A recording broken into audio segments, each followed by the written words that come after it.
Muli na namang nagsagawa ng mapanganib na pagmaniobra ang ilang barko ng China Coast Guard habang patungo ng Rizal Reef ang Philippine Coast Guard para alalayan ng mga mangingisda na umano'y hinaharas ng People's Liberation Army ng China. Yan ang ulat ni Vel Custodio.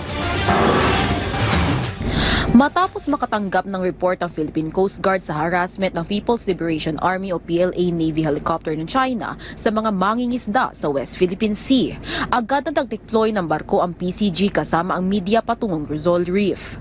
Sa paglalakbay ng PTV News Team sa West Philippine Sea, nagkaroon ng dangerous maneuver ang hindi bababa sa dalawang barko ng China Coast Guard o CCG malapit sa Escoda Shoal, pasado alas 7 ng gabi noong Sabado.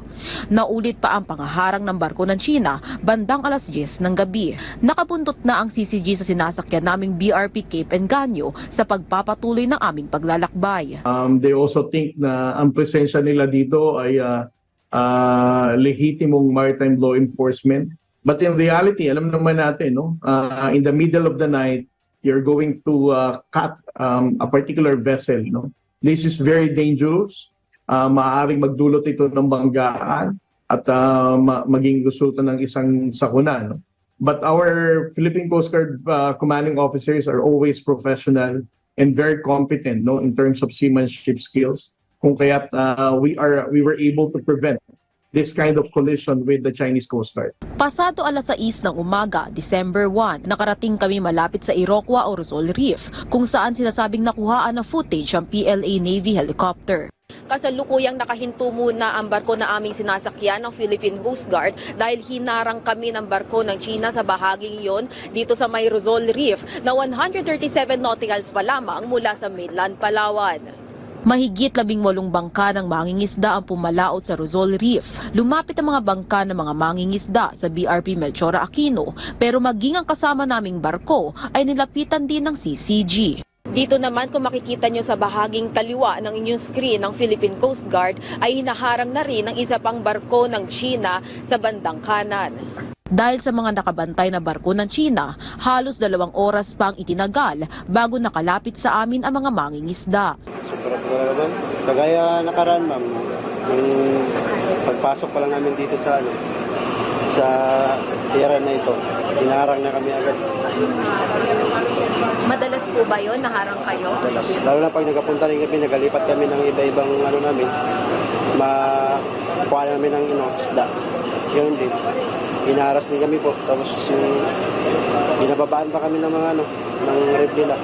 Ginapalis kami, ginapawi kami. Dagdag pa sa pasakit nila ang masamang panahon. At naibalita rin nila na mayroong 2 Filipino fishing boats na sa kasamaang palad dahil sa pangit na panahon ay lumubog.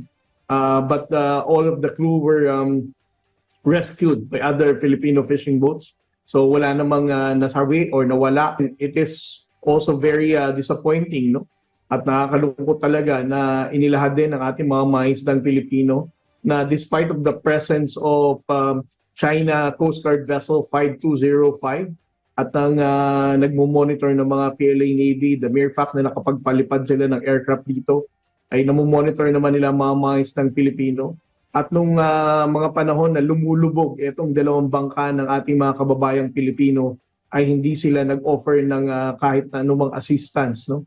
Para tulungan ang mga mangingisdang Pilipino. Dagdag pa ni Commodore Tariela na nag-offer naman ng rescue ang China, pero isang araw na ang nakalipas matapos mamataan ang paglubog ng 2 bangka. Sa commitment of the Commandant, the moment na malaman namin na mayroong mga mangingisdang Pilipino na nandito sa Iroquois Reef or Rizal Reef, ay sisiguraduhin namin that we're going to maintain our presence there to ensure the safety and security of our Filipino fishermen. Dahil gaya nga ng sinabi mo, they are more confident that they can be able to freely fish, and the Chinese are going to hesitate harassing our Filipino fishermen kapag merong Philippine Coast Guard vessel or any Philippine maritime forces na nandito sa West Philippine Sea. Ay, malaking po yun sa amin, ma'am. Malaking tulong po sa amin. Kagaya ngayon, kung papasok kami ng ibang area naman na may kasamang Philippine Coast Guard, makakapasok kami. Kasi ginaanuhan man kami, ginaalalayan para makapasok kami sa area namin, para makapangawil kami na maganda. Ligtas ding nakabalik sa kanilang pagpalaot ang mga mangingisda. Bitbit pa ang maagang pamaskong handog ng PCG. Pero hanggang sa ruta namin pabalik ng Palawan, nakabuntot pa rin ang barko ng China. Bandang alas 11 ng umaga nang umalis kami sa bahagi ng Rizal Reef. Pero mag-aalas 6 na ng hapon, lumapit muli ang barko ng CCG sa aming sinasakyang barko. Bandang alas 9 ng gabi nawala na sa paligid namin ng CCG at ligtas naman kaming nakabalik sa Buliluyan Port, Palawan. Ayon sa PCG, sa ilalim ng direktiba ni Pangulong Ferdinand R. Marcos Jr., tuloy-tuloy nilang pananatilihin ang presensya ng PCG para siguraduhin ang kaligtasan ng mga mangingisdang Pilipino at malayang makapangisda sa West Philippine Sea. Vel Custodio para sa Pambansang TV sa Bagong Pilipinas.